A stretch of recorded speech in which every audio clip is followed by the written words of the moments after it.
20h sur la télévision Futur Média. Bonsoir à toutes et à tous. Bienvenue à cette principale édition. Les titres, c'est tout de suite. Ça y est, c'est fait. Le chef de l'État a procédé à l'inauguration de 6 nouveaux pavillons destinés aux étudiants de l'université Cheikh Anta Diop de Dakar. L'université quadrillée par un dispositif sécuritaire impressionnant. Les étudiants, principaux bénéficiaires de ces nouveaux habitats, ont exprimé leur satisfaction. Par ailleurs, ils ont réclamé justice pour leurs camarades de Fallou-Sène.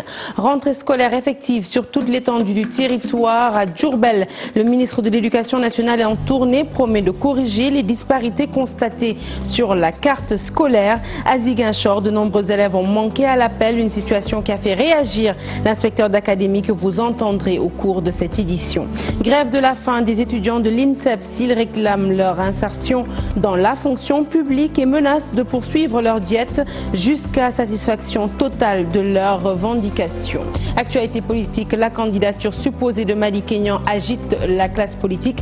Le chargé de communication du PDS est formellement contre. La seule candidature valable selon Mayoro Faye est bien celle de Karim Wade. Chersad Boufal, pour sa part, crédite la thèse de l'exclusion si jamais Madi Kényan s'entêtait à annoncer sa candidature. Pourtant, selon lui, l'avocat pourrait bien faire l'affaire si sa candidature était acceptée. Et puis, journée mondiale des animaux ce 4 octobre. Deux constats, les équidés sont encore et toujours victimes de maltraitance. Et puis un fait nouveau, de plus en plus de Sénégalais ont un penchant pour les animaux de compagnie. Voilà pour les titres, le développement c'est tout de suite.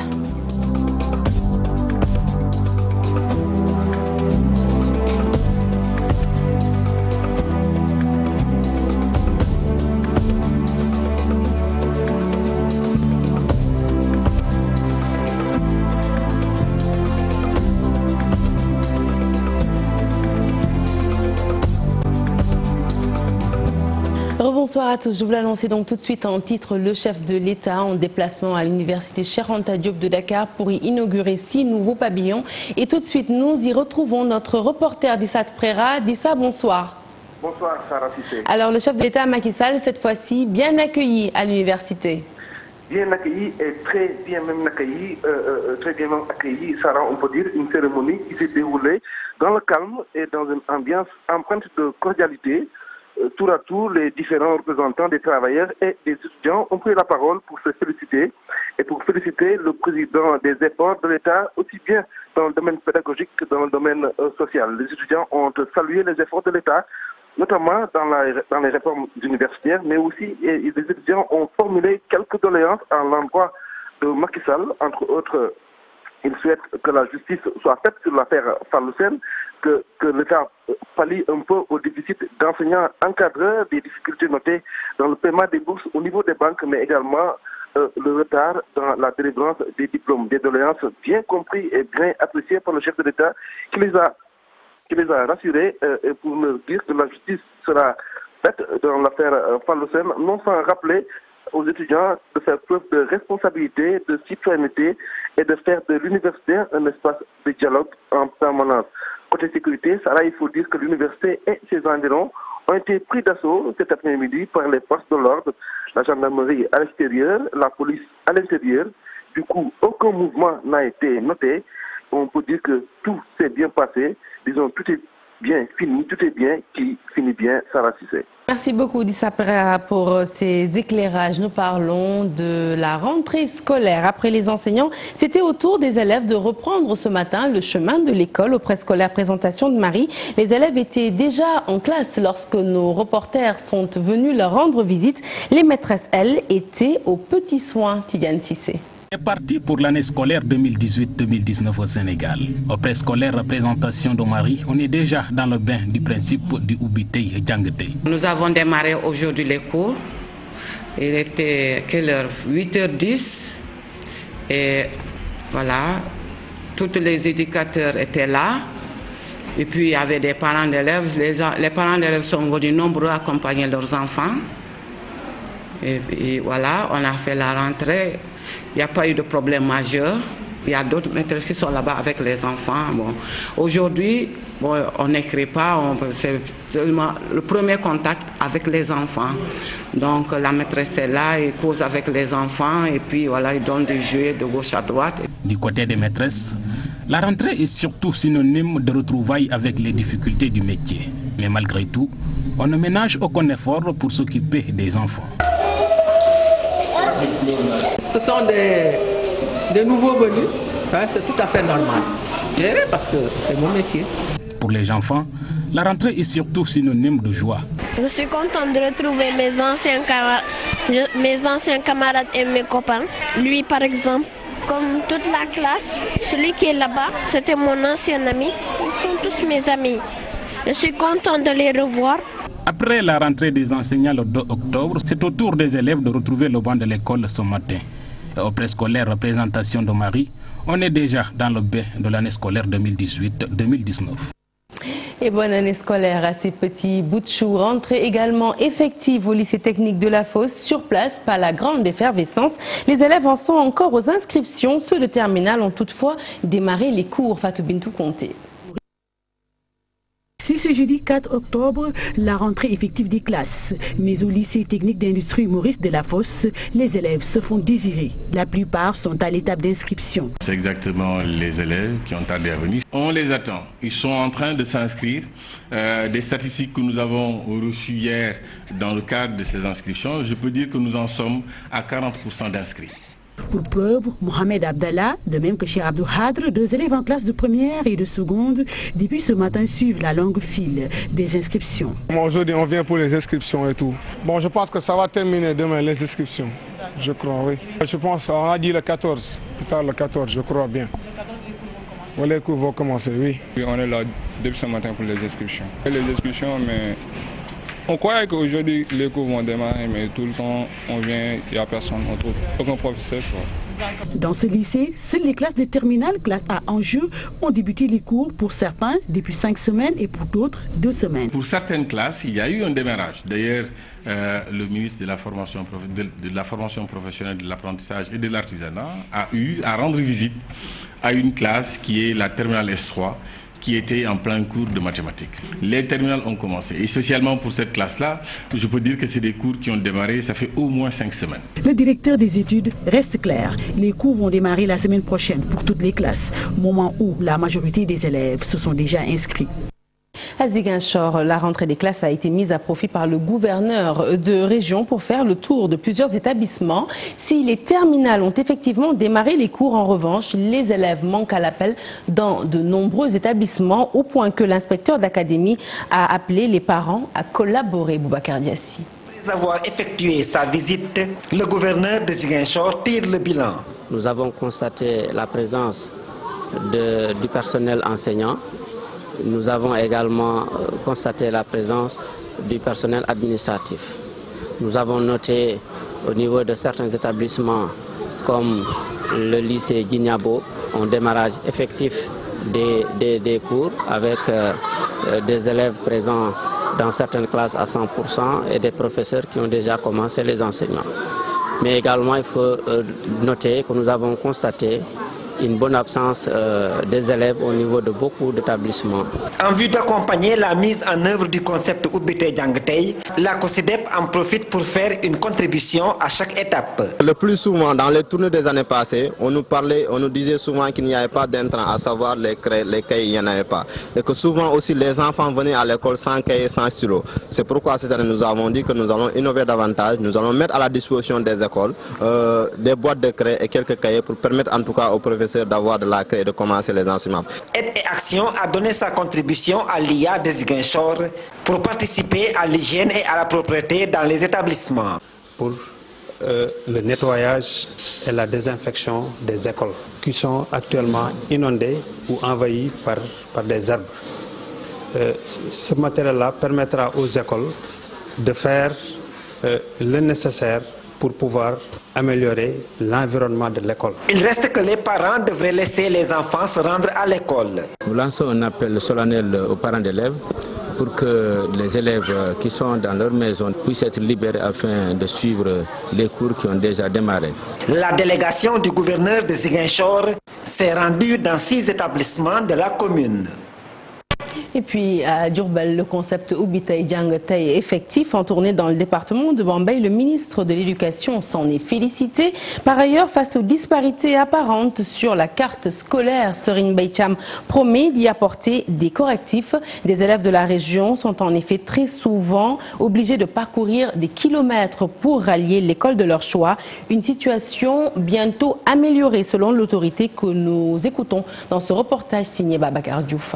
Du ministre de l'Éducation nationale, Serigne Mbaye Thiam, en tournée dans le département de Bambey. L'installation de cette autoroute qui fait peut-être que les enfants vont faire plus de kilomètres, vont faire plus d'efforts pour rejoindre un collège ou un lycée, appelle une redéfinition de la carte scolaire pour que ces enfants-là puissent trouver les collèges et les lycées au niveau de leur localité ou aux environs pour ne pas avoir à faire ce détour du fait de ces passerelles-là. Donc c'est une question que l'inspecteur d'académie va prendre en charge et va faire les propositions qui s'imposent au niveau du ministère. Dans ce département de la région de Diourbel, les 10 écoles franco-arabes du programme Fast Track seront achevées, dira le ministre. C'est l'entreprise qui les construisait qui a été défaillante, qui n'a pas pu les construire avant que le projet ne s'arrête. Donc les financements s'étaient arrêtés, mais nous avons donné les instructions nécessaires pour que la finition de ces écoles puisse se faire sur le budget de l'État. Et d'ores et déjà, je peux vous dire que la demande de renseignement et de prix pour l'achèvement de ces constructions, cette demande de renseignement a été déjà lancée. Serigne Mbaye Thiam s'est aussi satisfait du niveau d'appropriation du concept Ubitay Djangtay. Pour que ces enfants-là puissent aller à l'école. Parce que les instructions qui ont été données aux inspecteurs d'académie, aux chefs d'établissement, c'est que même s'il y a un seul élève dans une salle de classe, il faut que les cours démarrent. Le niveau est satisfaisant, je l'ai indiqué tout à l'heure. Pour ce qui est du programme de résorption des abris provisoires, le ministre a indiqué qu'à l'heure actuelle, beaucoup de constructions ont été faites sur le territoire national. Nous parlons à présent de cette diète des pensionnaires de l'IMSET. C'est une grève pour réclamer leur insertion dans la fonction publique. Ces étudiants disent en avoir assez des promesses jamais tenues des autorités. Nous écoutons leur coordonnateur au micro de Mamadou Sarr et Gervais Yaou. Oui, on a entamé une grève de la faim et d'ailleurs c'est notre ultime phase puisqu'on est passé par toutes les moyens et voies pacifiques et légales, mais jusque-là les autorités étatiques ils ont fait la sourde oreille à notre cause. Nos exigences c'est notre insertion, c'est-à-dire notre insertion sur des bases claires au niveau de la fonction publique. Puisqu'on sait qu'on a notre place là-bas et la demande est là. Ce qui nous fera arrêter cette grève, c'est une satisfaction totale, sans condition, une satisfaction totale. Allez, l'actualité politique à présent. Candidature supposée de Maître Madi Kényan, Mayoro Faye réagit et précise que Karim Wade est l'unique candidat du Parti démocratique sénégalais. Il ajoute que tout autre candidat déclaré au sein du Parti libéral travaille pour le compte de Macky Sall. Des propos tenus lors du lancement, coup de poing pour le parrainage de leur candidat. Ces propos donc de Mayoro Faye sont recueillis par Ousseynou Diop. Nous sommes du Parti démocratique sénégalais. Les mouvements de soutien à Karim Wade et les alliés au candidat au PDS pour le candidat Karim Wade. Nous faisons focus aujourd'hui à la collecte de parrains, aux opérations de parrainage, partout dans le territoire national, dans les 45 départements, mais également à l'étranger. Si quelqu'un, de façon unilatérale, déclare sa candidature, cette candidature ne peut être qu'en dehors du PDS. Le PDS a un candidat qui est désigné à l'issue d'un congrès régulièrement tenu par le parti, et le parti, de par son règlement intérieur, de par ses statuts, est obligé, avec le secrétaire général national dont le parti donne mandat, est obligé de préserver cette candidature qui est sortie du Congrès, de l'accompagner pour que cette candidature-là de Karim Wade puisse terrasser Macky Sall. Toute autre candidature n'est que diversion et le parti ne se sent pas concerné par une autre candidature autre que celle de Karim Meïssa.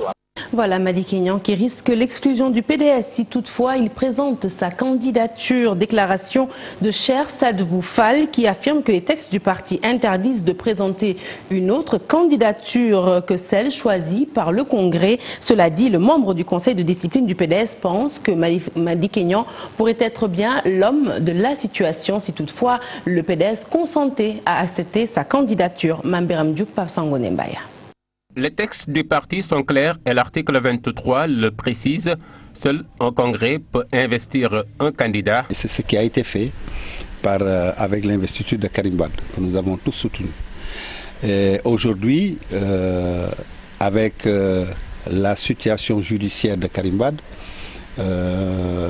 beaucoup de gens se sont posé des questions sur la faisabilité de sa candidature ou non en 2019. Donc, Maître Madi Kenyon viole les textes du parti, dit-il, en faisant de sa candidature un plan B contre celle de Karim Wade. Cette question-là est réglée par l'article 5 du règlement intérieur du parti qui dit que toute adhésion à un parti concurrent entraîne ipso facto la perte de la qualité de militant. Le maintien par le président du groupe parlementaire Liberté et Démocratie de sa candidature aurait amené Maître Abdoulaye Wade à instruire au Conseil de discipline d'enclencher une procédure pour son exclusion. Ce membre du Conseil dit ne pas être au courant. Toutefois, il précise. Ça, ce sont les textes, mais en dehors des textes, il y a la politique. Et je pense que Madické étant un ancien du parti, étant un ami d'Abdoulaye Wade et quelqu'un d'assez influent au niveau du pays, je pense que, en mon sens, qu'il faudra peut-être revoir les choses et essayer quand même de recoller les morceaux. D'autres départs, du moins des exclusions, le PDS en a connu. Il y a eu le cas de Fada, il y a eu le cas de Farba Senghor, il y a eu le cas de Pape Samba Mboup. Mais là, ce n'était pas la même chose. Le Conseil de discipline avait proposé à l'époque d'abord de leur demander de s'amender et de présenter des excuses, mais devant la persistance de leur attitude, le Conseil de discipline a été obligé de prononcer leur exclusion du parti. La question de la candidature du PDS à la présidentielle continue de faire du bruit. La brouille, soi-disant étouffée entre Maître Wade et Maître Madi Kenyon, semble renaître. Et puis autre sujet qui occupe les devants de l'actualité politique, c'est le départ de Moussa Sy, le maire des Parcelles Assainies de la coalition Taxawu Dakar. Un départ diversement apprécié par les populations de sa commune. Certains déplorent cette transhumance à l'heure où le leader de la liste Khalifa Sall est encore en prison. D'autres exigent sa démission car selon eux, Moussa Sy a été élu en 2014 sous la bannière de Taxawu Dakar, une bannière à qui il vient de tourner le dos, cher Sadibou Fall. Le maire Moussa Sy désormais dans la mouvance présidentielle. Cette décision est diversement appréciée par les populations de sa commune. Certains déplorent ce changement, surtout dans une période où le leader de Taxawu Dakar est en prison. C'est déplorable. Il était au PDS, il a quitté pour Taxawu Sénégal. Aujourd'hui, il va rejoindre donc la mouvance présidentielle. Alors, où est-ce qu'on va? Il est temps que les gens aussi se ressaisissent. Si aujourd'hui on voit Moussa tourne le dos à Khalifa Sall pour rallier vers le camp présidentiel, vraiment c'est regrettable. Vu tous les combats qu'il a su mener contre Macky Sall, et il retourne vraiment pour aller soutenir ce dernier, là il y a problème. Pour ces populations, Moussa Sy doit plutôt être préoccupé par l'amélioration de leurs conditions de vie. Je crois que l'attente des populations, c'est l'amélioration des conditions de vie et non pas suivre ses intérêts et agir au gré du vent comme ça. C'est vraiment déplorable. Élu en 2014 sous la bannière de Taxawu Dakar, Moussa Sy devait démissionner de la fonction de maire, conseille 7 habitants des Parcelles Assainies. Il doit vraiment démissionner parce qu'il est élu maire aujourd'hui, c'est avec la liste de Taxawu Dakar. Comme il n'est plus avec ses amis de Taxawu Dakar, il doit être quand même, comme il l'a fait avec la mairie de Dakar, démissionner de son poste adjoint au maire. Il doit démissionner. C'est aussi simple que ça. À l'approche de l'élection présidentielle de 2019, certains leaders politiques changent de camp. Mais aux Parcelles Assainies, certaines populations sont dans une grande surprise après le départ du maire Moussa Sy de Taxawu Dakar. Allez, nous nous intéressons à présent à ce débat sur les réseaux sociaux concernant Ousmane Sonko et son obédience religieuse. Un débat devenu inquiétant selon Cheikh Yérim Seck, le journaliste, et Waldio Dunia est membre de la société civile. Pour Cheikh Yérim Seck, c'est normal que chaque candidat éclaire les Sénégalais sur certaines convictions s'il veut gouverner le pays, mais le débat doit être sain. Al-Hassan Ba les a rencontrés tous les deux. Reportage. Tout est parti de la question de Cheikh Yérim Seck à Ousmane Sonko. Ce qui m'a poussé à poser cette question à Sonko, c'est que s'il est avéré qu'il appartient à un courant religieux intégriste, la question déborde sa simple appartenance religieuse. Quand on prétend à la magistrature suprême, on doit éclairer certaines convictions si tant est qu'on les a. C'est la raison pour laquelle j'ai posé cette question dans un souci de transparence politique. La suite inquiète. On débat qu'à niveau sur les réseaux sociaux, on voit toutes sortes de commentaires. Valdio Ndiaye appelle à la retenue. On est en train de s'amuser dans ce pays-là et de jouer à des jeux qui peuvent conduire très loin. Je pense que la religion, par essence, c'est une affaire individuelle. On ne joue pas avec la sécurité du pays, on n'avance pas certaines contradictions parce que juste on n'est pas d'accord avec une personne sur des questions politiques. C'est un terrain tellement glissant, il ne faut pas s'amuser avec ça. Ça ne peut qu'inquiéter, évidemment. Vous savez, la religion est une question tellement sensible qu'il ne faut pas créer de haine ni de fixation autour. L'élection présidentielle est une élection particulière. C'est la rencontre d'un homme avec le peuple. Tout prétendant à la magistrature suprême, à mon avis, doit dire qui il est, en quoi il croit. Mais évidemment, ce débat qui est un débat civilisé, qui est un débat de transparence, exclut toute forme d'invective, toute forme d'insulte. J'ai vu par exemple une caricature scandaleuse de Ousmane Sonko avec la barbe, etc. Ça, c'est de la caricature, c'est de l'insulte. Cette analyse du journaliste est presque identique à celle de l'ancien ministre Mamadou Bamba Ndiaye. Je pense personnellement que ce n'est pas dangereux. Les candidats à la présidence de la République ne doivent rien cacher aux électeurs. Ce qui pourrait être dangereux cependant, c'est la façon dont on mène ce débat. Un candidat à la présidence de la République a l'obligation de rassurer les électeurs, surtout ce qui pourrait susciter des craintes ou des controverses. Cheikh Yérim Seck estime aussi qu'il faut encadrer les réseaux sociaux. Il y a un projet de loi sur le numérique au Sénégal. Je pense que ce projet de loi doit identifier qui gère concrètement tous les contenus. Voilà donc dérive verbale, dérapage, invective, insulte, la société civile très préoccupée par la tension qui prévaut actuellement au sein de la classe politique, au sein d'un collectif. Les organisations de la société civile ont fait face à la presse ce matin et c'est pour alerter. Elles appellent tous les acteurs à agir. Babacar Fall du Gradec est porte-parole du jour. Nous l'écoutons au micro d'Al-Hassan Ba et Pape Sangoné Mbaye. La situation politique du pays nous préoccupe, nous de la société civile. C'est la raison pour laquelle il y a un mois de cela, nous nous sommes retrouvés à Gorée pour un peu vraiment échanger sur la situation politique du pays. Nous étions 27 organisations, nous nous sommes retrouvés à Gorée et nous avons analysé la situation.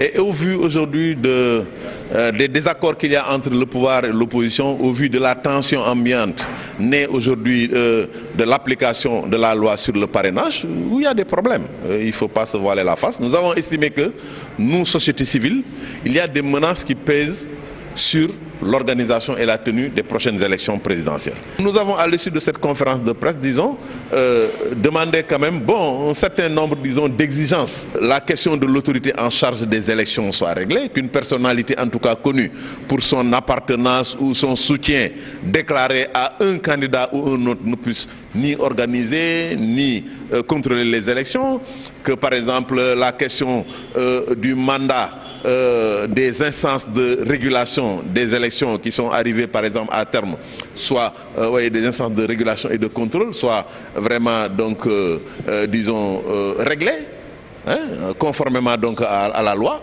etc. Nous avons également demandé à ce qu'aucun candidat dans le contexte actuel ne soit arbitrairement arrêté. Nous avons demandé à ce que tout changement des dispositions légales et réglementaires se fasse aujourd'hui vraiment dans le cadre d'un consensus. Allez, parlons de tout à fait autre chose à présent. Les animaux à l'honneur en cette journée du 4 octobre qui leur est dédiée. Au Sénégal, la maltraitance des équidés est une réalité. Les chevaux en sont les plus grandes victimes. Nos reporters ont rencontré à cette occasion des charretiers qui condamnent avec fermeté cette maltraitance dont ils font l'objet à Lungueil. Ils subissent des sévices à longueur de journée. Maltraitance, surcharge qu'ils endurent. Certains charretiers manifestent un manque de compassion à l'égard de leurs chevaux qui leur rendent pourtant un grand service. D'autres, par contre, les traitent bien. C'est le cas de ces charretiers trouvés ici sur la VDN. Il faut d'abord avoir de la compassion pour être charretier, car c'est grâce à cet animal que nous gagnons bien notre vie.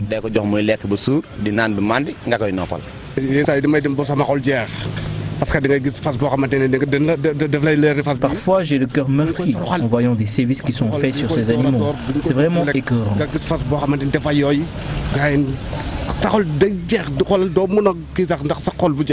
Prendre soin de ces animaux, c'est respecter leur droit à la protection. J'entretiens bien mon cheval. Vous pouvez même faire le constat. J'ai acheté ce cheval très cher, donc je ne vais pas le maltraiter. Se préoccuper également de leur santé est un devoir pour tout charretier. Ils se disent en être conscients.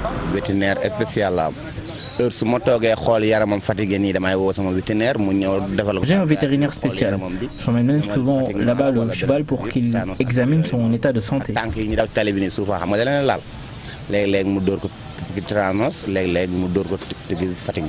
La journée internationale des animaux est célébrée ce 4 octobre. Au Sénégal, la maltraitance des animaux est très fréquente.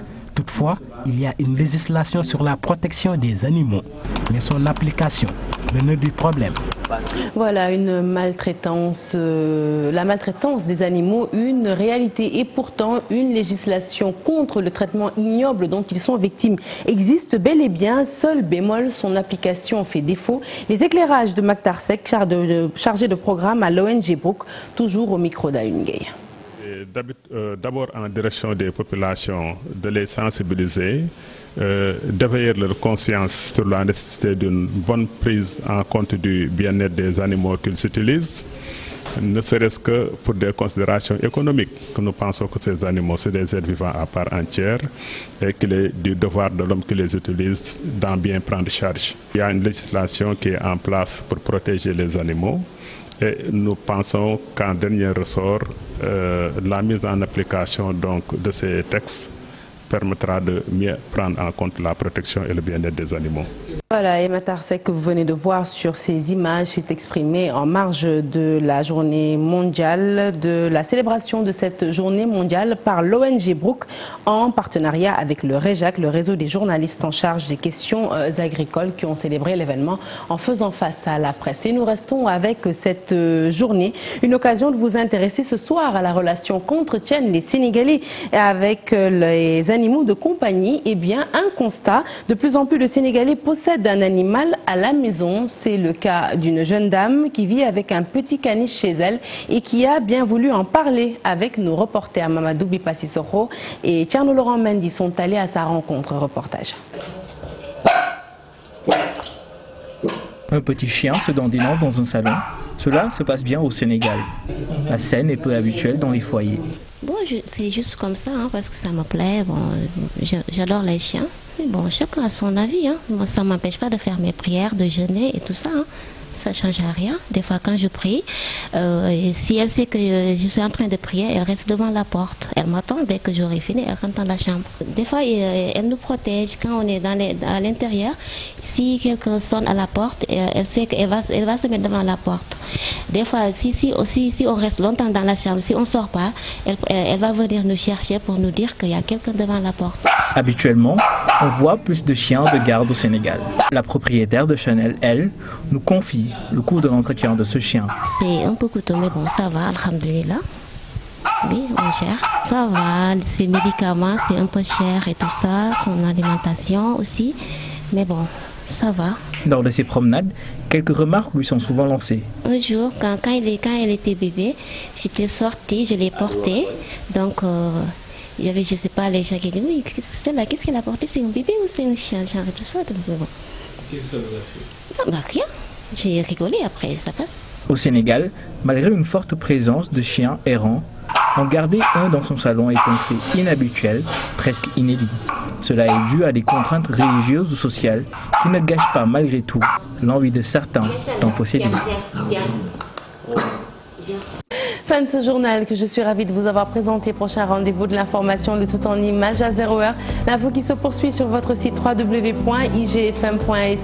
Demain, sur ce même plateau, Cheikh Tidiane Diao sera là et pendant tout le week-end pour vous présenter le 20h. Excellente suite de programmes sur la TFM. Excellente soirée et bon week-end.